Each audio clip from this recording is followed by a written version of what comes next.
पूर्वीच्या काळामध्ये पूर्वीच्या काळामध्ये जिम नव्हत्या, योग वर्ग नव्हते, पण तरी लोक निरोगी राहत होते, तंदुरुस्त राहत होते, कारण त्यांची जीवनशैली हे व्यायामय होती.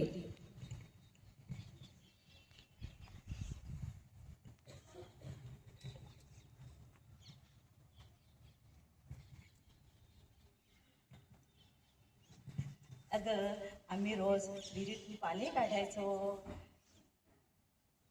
जात्यावर दळण दळायचो, अंगण झाडायचो आणि कपडे धुवायचो.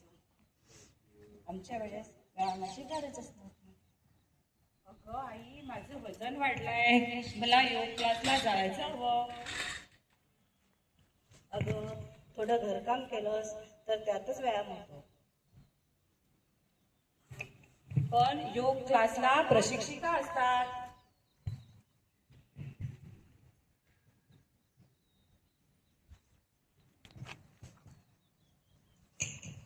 नमस्कार, मी योग शिक्षिका.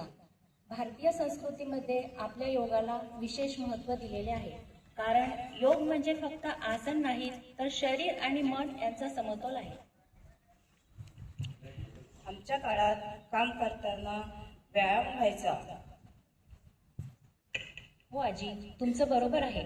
पण आजच्या धावपळीच्या युगामध्ये शारीरिक हालचाली ह्या फार कमी झालेल्या आहेत, त्यामुळे योगाची गरज ही अधिक आहे. अगं, घरकाम आणि योग दोन्ही महत्वाचे. हो आजी, तुमचं बरोबर आहे. घरकाम आणि योग हे दोन्ही महत्त्वाचे आहे, कारण घरकामाने शरीर सक्रिय राहते आणि योगाने शरीरच नव्हे तर श्वास आणि मन यामध्ये समतोल साधला जातो. अगं, म्हणजे योग पण चांगला आणि घरकाम पण चांगलं. पूर्वी कामामध्ये योग असायचा, पण आता योगासाठी वेळ काढावा लागतो. दोघांचाही उद्देश एकच, निरोगी शरीर आनंदी मन. निरोगी शरीर आनंदी मन. परंपरा आणि आधुनिकता याची सांगड घालून निरोगी जीवन जगूया. आपला हा 12वा आंतरराष्ट्रीय योग दिन आहे. या योग दिनाचा ग्लोबल थीम आहे yoga for healthy yoga for